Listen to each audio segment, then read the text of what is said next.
So I always kind of thought of cruising as an older person thing, but is it possible that older cruisers aren't the most important cruisers?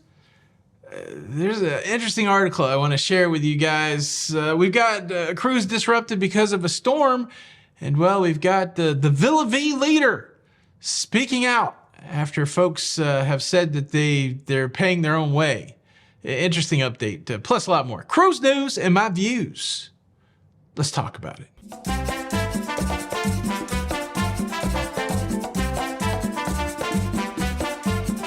Hey, what's up, everybody? Welcome to La Lido Loga. I'm your host, Tony, here with the latest cruise news and views. For your face. It's for your face. For your face on a Thursday, the 12th of September, 2024. And there's a lot to talk about. I do want to talk about the story that most everybody knows now, just so people quit asking me about it. There was a 12-year-old boy that passed away on a Royal Caribbean cruise ship over the last couple days. Fell off an interior balcony. So the Oasis class has these interior balconies. I don't really know what all the details are, but a 12-year-old lost his life while cruising, falling off of a balcony. Life's tragic sometimes and life's wonderful sometimes, and we deal with all of it. And so certainly there's a family out there completely devastated. And so we offer our condolences and our prayers, and just a reminder that life is short, and you gotta get everything out of it that you can. Don't put off until tomorrow what you can do today, and especially if that's loving on somebody, forgiving on somebody, connecting with somebody, all of those things that you don't want to have regret about if life changes. So there's that. Certainly a sad story in cruising.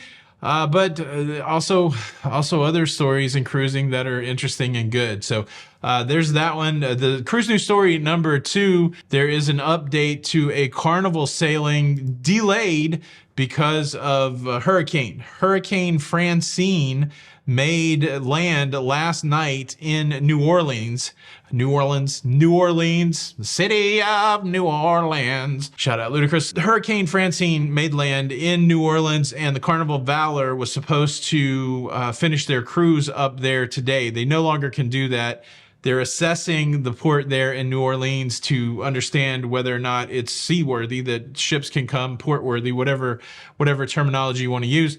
But right now, as of today, they're not going to open that port. And so the Valor has to stay out at sea another day. This is pretty common for cruising during hurricane season. If you're unfamiliar, hurricane season is pretty long. The Jason months, June, July, August, September, October, November. Of course, toward the end of the year is when it really ramps up. Here we are, September, October, November.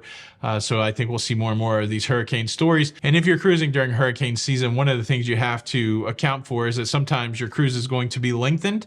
Sometimes you may not even go back to the cruise port that you started at. That's an extreme circumstance, but one that we've seen play out over the years. I've been on a cruise that's been extended because of a hurricane. So that's what you have with the people that are on the Valor right now. They're getting an extra day at sea, which for many is probably good. For some, probably stressful, right? You want to get back and make sure your belongings are good and your car is good. Hopefully tomorrow the Valor can return to New Orleans if everything's okay with the port, and hopefully everybody impacted by Hurricane Francine, they're doing okay today.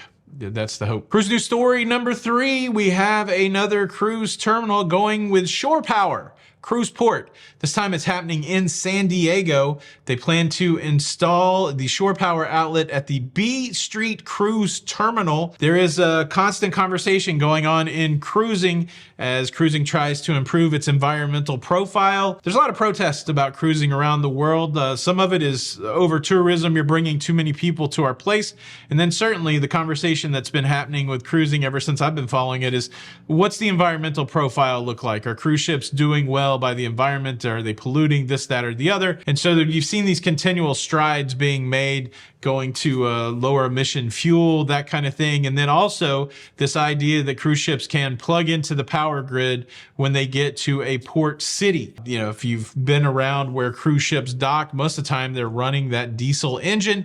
And so you may have a nice harbor area in a city with all this smoke billowing around. And there's a move to, not have that pollution at the terminal area, and shore power allows them to do that. Essentially, it's like a big plug. You just plug into the power grid. I mean, it's more complicated than that. You just plug into the power grid, and then you can shut down the engines and not burn that smoke in the port area. It looks like San Diego is the next one that's going to be doing that. They've approved a $463,000 contract that will start soon, and hopefully they'll have this thing up and running by early 2025. It just hit me what I read, $450,000 to get shore power hooked up. Seems like you go Home Depot and like for $12, get one of those really long orange extension cords.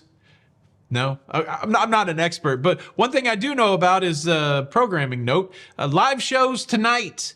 If you're a part of our Patreon community, we've got a live show at 8 p.m. you can come and be a part of. And then if you want, we got the big public show at 9 p.m. Join myself, Jenny B, and 1,000 other folks as we chop up what's going on in cruising. And well, tonight we have a big announcement. Jenny B and I are going to renew our vows, and you could be a part of it. You ever wanted to hang out with us in a casual way while thinking about marriage? That would be weird if that's the way you thought through it, but a big announcement tonight, live shows 9 p.m. Our next cruise news story circles us back to the story of yesterday. I told you about the couple that have purchased a cabin on the Villa V Residency at Sea. This is the never-ending cruise, and they posted a video, Midlife Cruising, they posted a video saying they got really bad news, that they were informed that they were not going to be able to board the ship as soon as they thought they were. Another delay coming on the tail of the sea trials. And in addition to that, they had been asked to cover their own lodging expenses for the next week, where Villa V had been covering everybody's lodging expenses. That thing their video took off, and a lot of people were having that conversation yesterday. And yesterday afternoon, the leaders over there at Villa V responded. And so the CEO said this. This is a quote. "While the road has had its challenges, every decision that we have made is focused on the well-being and safety of our residences." This is the CEO, Mike Peterson, for Villa V. "We have supported our residents with trips around Europe and spent over $2 million in hotel stays and trips to accommodate and entertain them while Odyssey has been getting ready for launch." He was able to give this statement to Cruise Industry News. He continues on, "Since residents are scattered throughout Europe in over 20 different hotels, we have decided to let residents plan their hotels and a way back to the ship for launch." And based on what we heard from the Midlife Cruising people, by plan, that means, make the plan and pay for their own hotel. And when it comes to paying for their hotel, Peterson said this: "The costs will be compensated with onboard credit of up to $200 per day. The hard work continues, and we are on track to welcome passengers on board by the end of the week. We look forward to launching with pride and purpose, knowing we're not just building a ship, but a united community at sea together." Look, I get it. These folks are kind of like astronauts, or whatever vernacular we want to put it in. Essentially, the frame that Peterson is trying to put this whole endeavor in is, this is something that isn't normally done, this residency at sea. And so they're kind of pioneers. They're embarking on doing something new. And so anytime that you do something new, there will be challenges. They continue to work through the challenges the best they can. But the big thing is that the community is tight knit, and then that everybody's kind of working toward this big goal of getting this new concept off the ground. That's good language. I buy all that. And as I said yesterday, I really hope that it all works out that way. I think we're all kind of tainted by the attempt that happened by Life at Sea. Of course, a different company, but the Peterson was involved in that. I think we're all a little tainted because of the failure of that. You just don't want to see people really buy into something and invest and really have that dream that they're talking about there, and then it not come to fruition. And I don't think we're at that. I don't think we're at critical mass where that's the case. There was even a comment from the Midlife Cruising yesterday saying, thanks for the encouragement. So they're out there in the mix. And we really are hoping the best for them and other people. And I want to see it succeed. So it's nice to know that the money that these folks are spending this week will get returned to them in onboard credit once they get back on, once they get on the cruise ship. So we'll be watching. Hopefully Villa V gets everybody on board next week, and we'll continue to tell that story. But yeah. There's the update. Now, there's two more things I want to talk to you about. Disney, one of them, and this new price increase that they have. Wait till you hear what this is. And then let's have this conversation that's being talked about. What's more valuable to the cruise industry? Old cruisers, boomers, or younger cruisers, millennials? It's an interesting conversation. I've got my own take on it. I'm going to tell you about both of those things. But first, let me quickly invite you to subscribe. If you like staying up to date with everything going on in cruising, feel the power of the jazz hands. Cruising or cruise hands. Please consider subscribing with the notification bell on. That way you don't miss out on any of these episodes. Thank you in advance. Okay, Disney is increasing a fee by $2. I don't know if you know this or not, but most cruise lines allow you to take bottles of wine on board, usually the 750 milliliter bottles of wine. And the goal by most cruise lines is for you to open and consume that wine in your own stateroom. You can certainly open and put it in a glass and walk around the ship and consume it. I think that's agreeable by most cruise lines. But one thing that they're going to charge you for is if you take your unopened bottle of wine to the main dining room to have that with your dinner. You know, it seems like a simple thing, especially, and I'll tell you what, it's a shocking thing if you're unfamiliar with the way it works. You show up at the main dining room with your bottle of wine, you ask the server there to open the bottle of wine and to pour the wine for you. And then all of a sudden at the end of your meal, you're presented with a corkage fee.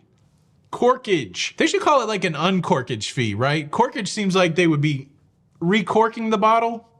But no, corkage fee means they're going to open the bottle, and cruise lines charge like $15. Can you imagine that? You're showing up with a bottle and they're going to like, I'll open that for you, you know, so you don't have to. $15. That's the way it happens on like Carnival and Royal. Guess how much Disney charges to corkage your bottle, uncork your bottle. It was the low price of $27 to corkage or uncork your bottle. And now, starting September 2024, which seems to be this month, it's going to be $29. The House of Mouse has put a $2 increase on using a corkscrew. Shoot, I think the Boone's Farm wine that I pick up is only like $3. $29. Could you get a discount with the wine in a box? Or what if it's just a twist off? Look, I don't even think you can bring an open bottle of wine with you to the main dining. I don't think you can, you know, get around the corkage fee that way. I mean, look, I know it's romantic, right? I know it's kind of cool. I mean, I don't know how romantic it would be on a Disney ship, but I know it's romantic to have, you know, some slick dressed, you know, sommelier, wine steward, person in charge of cocktails, pop open your wine bottle. But heck, man, that's a lot of coin just to get your bottle open. Again, go with the thing of opening it in your own cabin. Bring a corkscrew with you if you're bringing wine. Open it in your own cabin. Get your room steward to bring you some wine glasses. And in most cases, it's perfectly acceptable to carry a glass of wine with you to dinner as if you bought it at a bar or brought it from your cabin. Yeah. $2 increase on the corkage. When you wish upon a star, you will wish you got your wine from afar. $29 if you open it here. That's $29. I'd buy a lot of beer. I don't know. Yeah, shout out Ludacris. And I feel like a $29 corkage fee is kind of ludicrous in its own right. Okay, here we go. There is an article out by the Wall Street Journal that hit me in the face with a fact that kind of blew my mind. Here's the title of the thing. Cruise companies cater to millennials with quick escapes and private islands. And I thought, okay, we've seen that. There's been a lot of speculation as to why Royal Caribbean Utopia of the Seas is doing short sailings that primarily go to Coco Cay. But here's the thing, there's this quote here. At Royal Caribbean, 1 in 2 passengers is a millennial between 27 and 44 years old or younger. And when I read that, I said, well, where did that data come from? Well, they told me. This is said by Royal Caribbean Chief Financial Officer Naftali Holtz. Royal Caribbean aims to attract all travelers from families to baby boomers and 20-somethings, but with the uptick in younger guests, the company is working to cultivate the next generation of cruisers. Wow. That's a shocking number to me that on Royal Caribbean, because the normal age skews late 40s. I think if you look across the whole industry, Royal Caribbean 1 and 2 passengers is a millennial, 27 to 44. I would love to see what it's like on the other cruise lines. I think stereotypically or in our minds, we think, oh, that's an older cruise line, that's a younger cruise line. But it really begs the question. You hear a lot of people that have cruised for a long period of time saying cruising's different. It's not the same as it used to be. Could the main contributing factor to the difference in cruising be a shift of focus from older cruisers to younger cruisers? Has that always been the way it works? Certainly, it makes sense from a business perspective. Yeah, the boomers, they got a pile of money, but eventually the boomers will go away and they need the next generation of cruiser. So yeah, the millennials, we've got them for a few generations. Has this always been the case, or do you feel like this is a shift that's happened in cruising? That's just the general question. I actually know the answer of what cruise generation is the most important cruise generation. It's Gen X. Shout out to Latchkey Kids. Am I right? Gen X in the house. Whoop, whoop. Look, we'll be in the house tonight. Make sure you check that show out. Hit the like button on the way out. Thanks for watching the show. Love to hear your feedback. Tony for La Lido Logo. Till next time, we'll see you on the Lido. Bye.